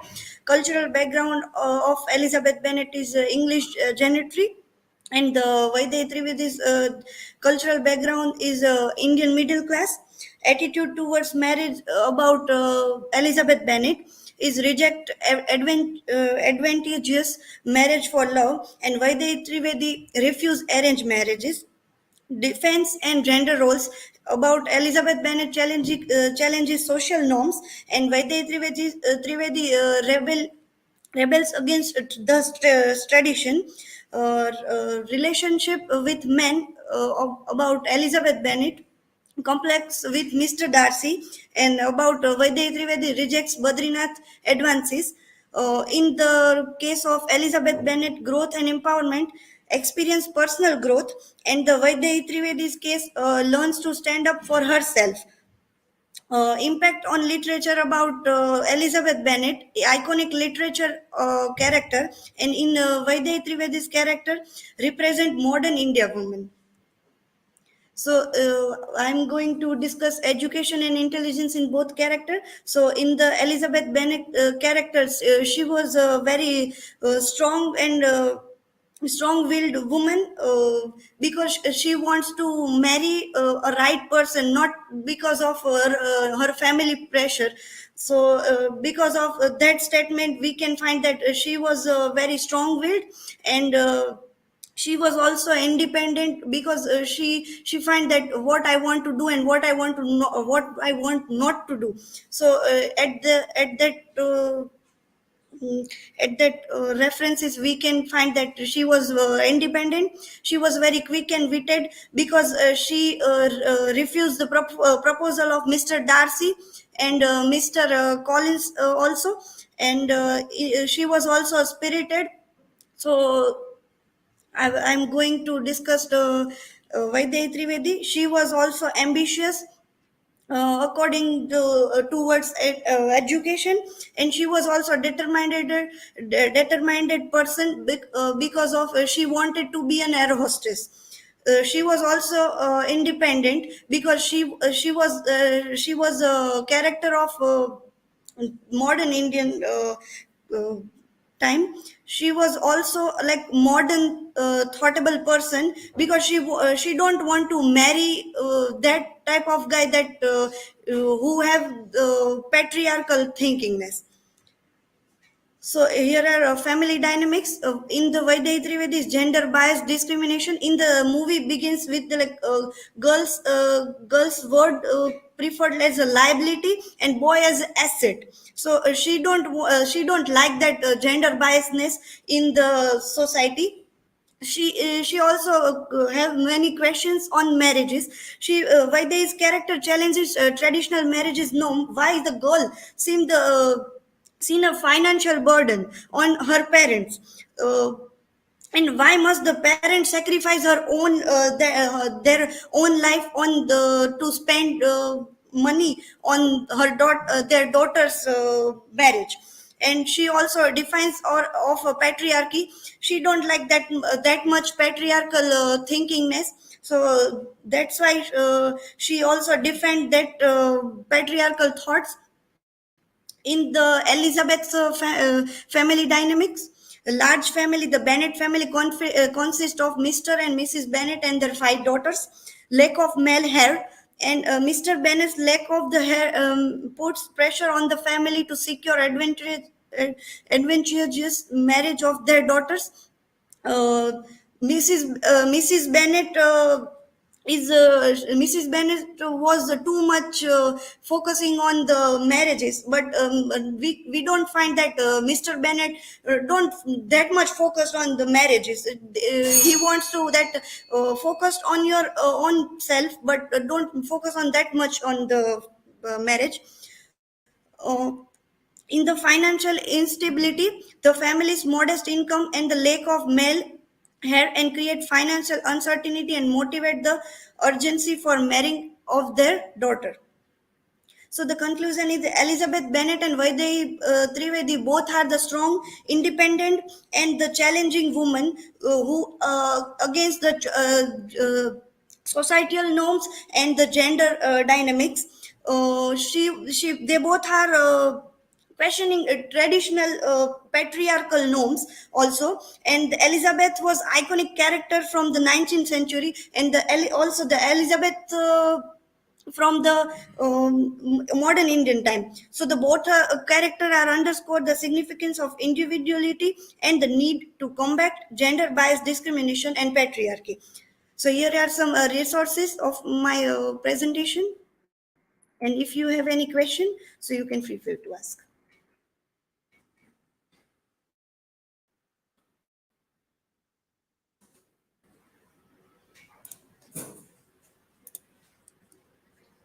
Hiran, my question is for you. In Vaidehi's marriage and her in-laws allowing her to work in Badrinath Ki Dulhania, a justifiable example of challenging gender norms? Yes, it is because Vaidehi Trivedi is the free will to work that indicates the justification of the challenging gender norms. If you have any another question.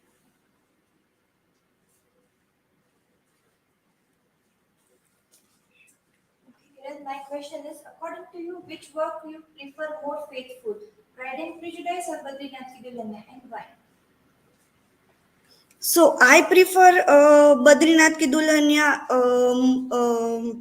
more effective because the Vaidehi Trivedi is more free-willed, more modern, more witted than the Elizabeth Bennet. So I prefer the Badrinath Ki Dulhania adaptation. Thank you.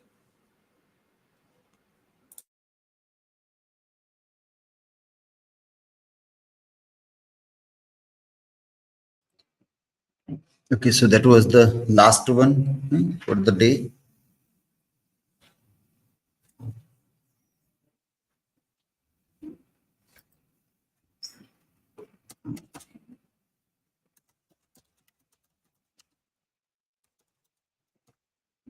Okay, so giving a very quick feedback to the work. We had lot many on Frankenstein today, and not a single on Keats, Byron, and Shelley.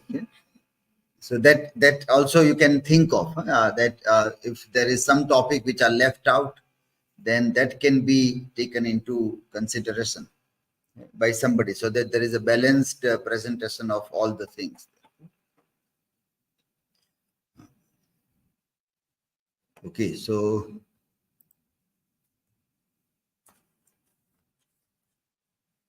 Akshay, the first one was presented on Pride and Prejudice, feminist perspective. You had cited one good article from which many of the presenters might have taken some ideas about talking about this. So this article was cited in that reference, but the content was not taken properly. So sometimes you cite several things or you refer to the thing, but what to take from that also is very important. What to take and then how to use that material in your references. So this social asymmetry, the effect of patriarchal culture and how that plays a vital role in that. And this limitations of women's rights in Pride and Prejudice, how that can be seen. Also, most of you, when you read this about feminist reading or any of the gender roles in Pride and Prejudice, the very idea about the women rights, adhikaro, rights about women, that came in 20th century. It was not there. So now when people read or when you Google and you find something, the reading of Pride and Prejudice is in posterity, after new ideas that has come, people are reading. So that you have to locate it properly when somebody is saying about that, how it might be taken in that time. So that location or contextualizing a text is very important whenever you talk about the thing. Otherwise, it seems like this text is written now. How do you say that it is written somewhere else in the time where people were not talking about the rights for the women? So in many of these cases, the limitations, how that can be identified in this case is very important to be seen. So for instance, a woman is considered to be inappropriate if traveling alone. The annual allowance for girls who have been married while their male figure, William Darcy, often used as an ideal figure of a man's dream for many fans of the story. So this concern that how this idea that women traveling alone, man is something like a trophy, and when somebody gets that trophy, it is called success. So that marriage is the ultimate goal. And if a woman marries somebody who is an ideal man, then as if she has received a gold medal in some Olympics or Nobel Prize. So that value of the real intellectual contribution of a woman is not appreciated or is not celebrated in this.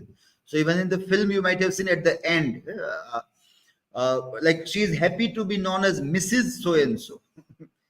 Today, people obviously had questioned this very gender role when we see the language, Supreme Court's guideline or UNESCO's guideline. They say that Mrs. So-and-so is not a good way of using language. It is not a good way. So one's identity is erased in that. So my first name, my last name is erased in my husband's last name, Mrs. Darcy.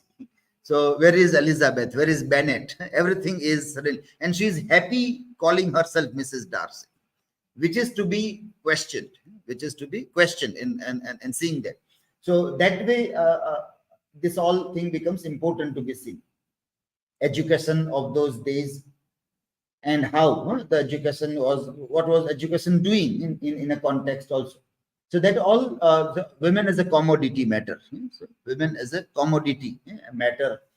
That those are interesting points which might have been brought when you talk about this or this articles which is cited, but correct content is not brought in from that.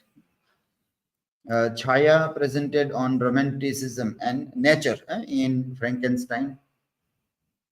You need to improve on speaking. Content was good on the slide were also prepared quite well, but you need to improve the speech.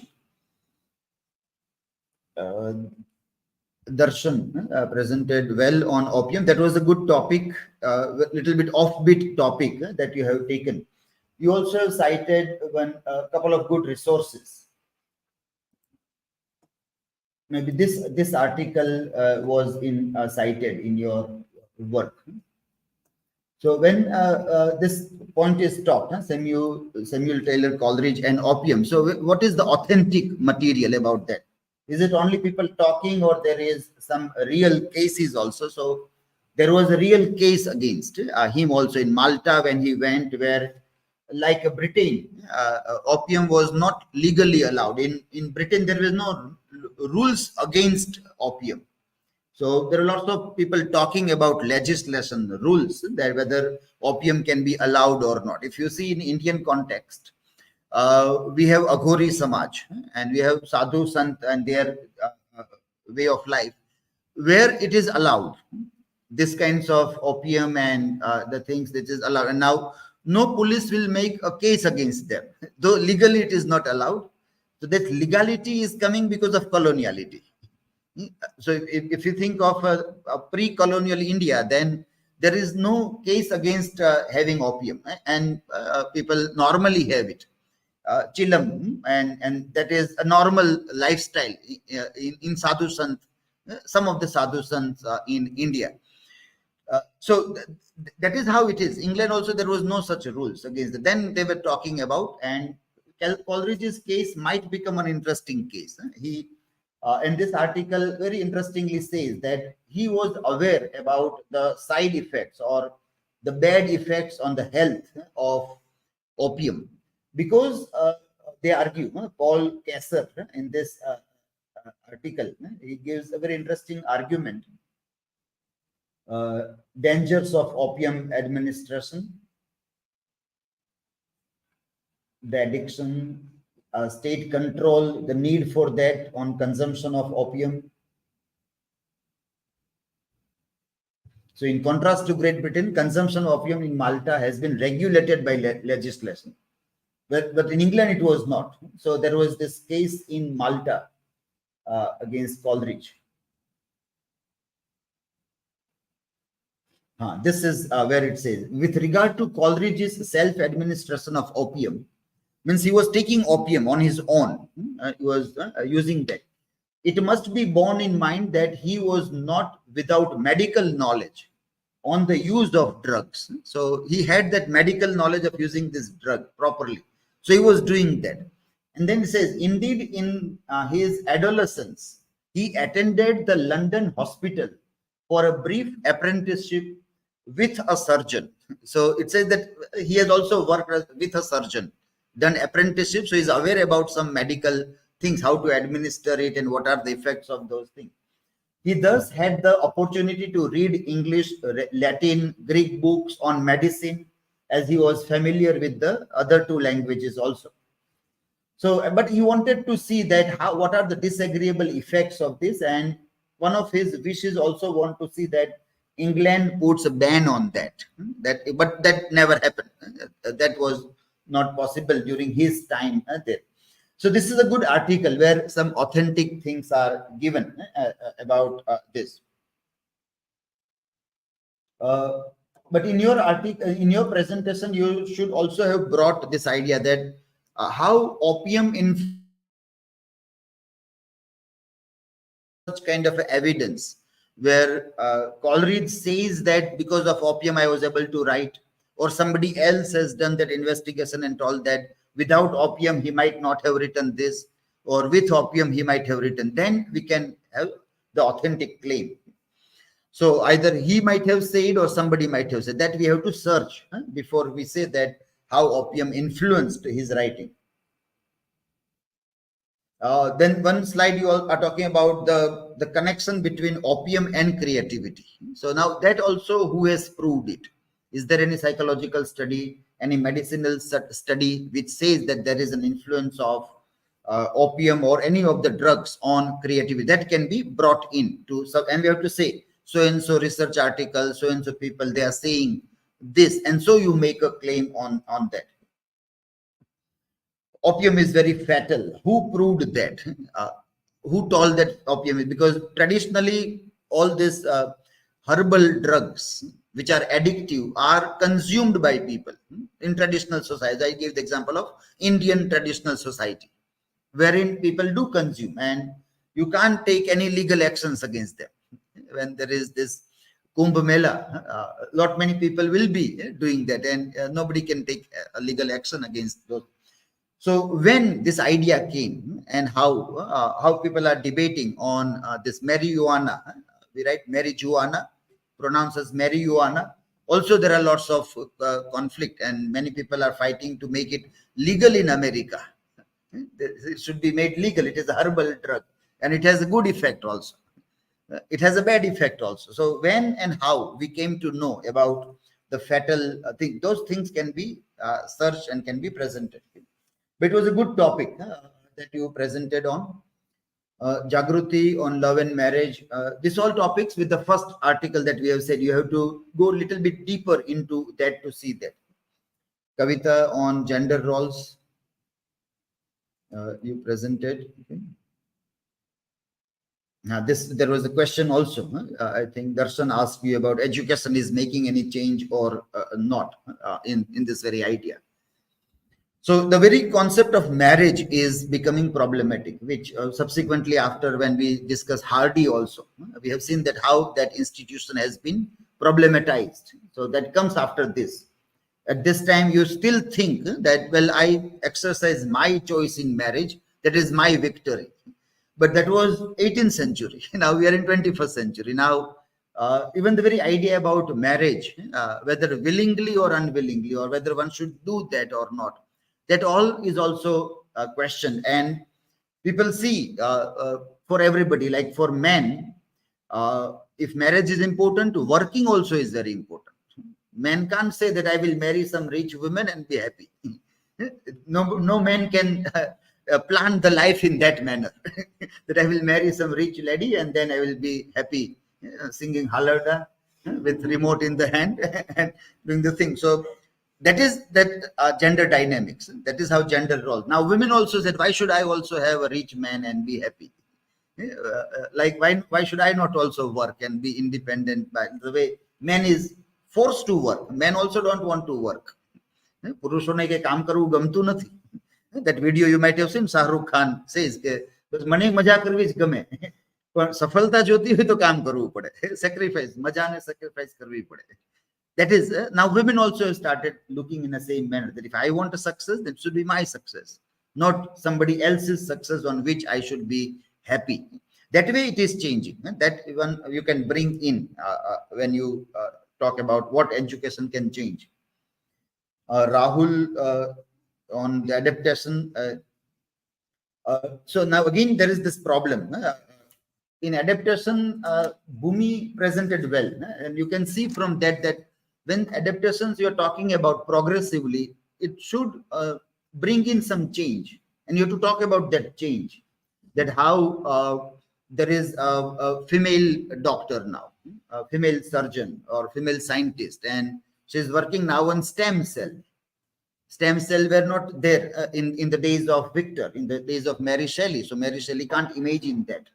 But now with the new imagination is coming. So that if you bring, then you can say it is progressing, it is changing a thing. The name is given, Adam. In the new version, there is that name. So that way, if you study, then adaptation study is important. That what changes progressively are happening in the study. You wanted to talk about this classical literature in the modern adaptation, but again, you have to clarify classical. This is not classical. This is romantic literature, and romantic literature in that way is opposite to classical literature also. So classical means something else. Greek, Latin, that becomes classical. It is romantic literature. So that naming also, and modern setting means you think in terms of cinema. You gave one example that 70 instead of the 1790 is the setting. 1813 instead of 1813. If 1719 is the setting, it is not modern. It is going backward. So you can't prove you are talking about modern time. If it is 1990, then it is fine. You said 1790. So I think there is a printing mistake. You wanted to say 1890 or 1990, or you said 1790. That you. So then that you have to say that how that is changing. And when the setting change, lot many things change. Environment, surrounding, that also, then only it is the thing. So if a text is made today in 2023, but if the setting is still Mohenjo-daro's time, then you can't say that because it is 23, it is modern. No, then it is not modern. It is still the old setting only that is used there. Akash also presented well, compared a Japanese cartoon anime with Fullmetal Alchemist with this. But one point in Frankenstein, in many of the things that we have seen, we have to, I think in semester 3, when we'll study cultural studies, you can again revisit and see that when this comparison is done with popular culture, cartoon is coming part of popular culture. Okay, so when this novel is converted into popular culture, then what happened? What are the dynamics of reading popular culture? That punch was missing in seeing that. Maybe in semester 3, you can connect with this to see how we can read popular culture also, or retellings of some very good text into popular rendering. VHUMIBA we talked about, was presented well. DHATRI talked about subaltern this. Now here also you need to see that if you are defending the violence of monster or creature, and then you are using the subaltern space, then it can be done. So first you have to locate that there is something in creature that is not defendable, and then you want to defend it. So then now many times in cases of the case of this example of Jai Bhim was not appropriate here. You have to compare that some of the subaltern identities, either it is black people or Dalit, they are becoming violent and they are attacking violently, and then you want to defend that violence, and then you use Frankenstein, that why he became violent, why he started killing, because he was pushed to limits. Then the dynamics can be seen. So normally the people, like even today when Israel war is going on, many people would try to say, though any terror organizations can never be defended, whatever limits they are pushed, and they bounce back and do the thing, the terror. But people would say that there is lots of pushing beyond the limits by Israel on Palestinian people also. There is lots of way that Israel operates. So people are blaming Israel also for what they are doing for last 50 years and how they are pushing the limits, that people are supporting terror organizations and violence is happening as a part of that. That narration also is happening. Now in that way we can say that Hamas is Frankenstein or Palestinians are Frankenstein, and then what they are doing, and then you try to defend, and then you say that there is a problem with Victor, there is a problem with Israel, there is a problem with America, who is the maker of monsters. That narration, again, we will see in semester 3 also, that time and again, people have seen that the terror organizations that the world has seen in last 30, 40, 50 years, who is the maker of these monsters? Who is the maker? And people would look at America as Victor Frankenstein, who is the maker of creatures. So that becomes that study. In cultural studies, we'll try to see. So that connection was missing when you do the subaltern reading. HARDI presented on this humanity, monsters humanity you wanted. You have to bring some quotes from the novel to prove that point about his humanitarian way of looking at the thing. So why would one become inhuman if one is very humanist?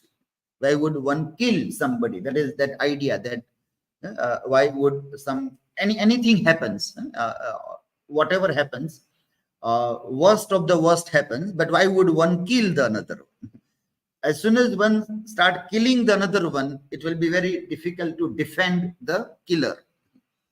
Whatever way people will try to give defense of that, but somehow, someday, that argument will fail to defend the murderer.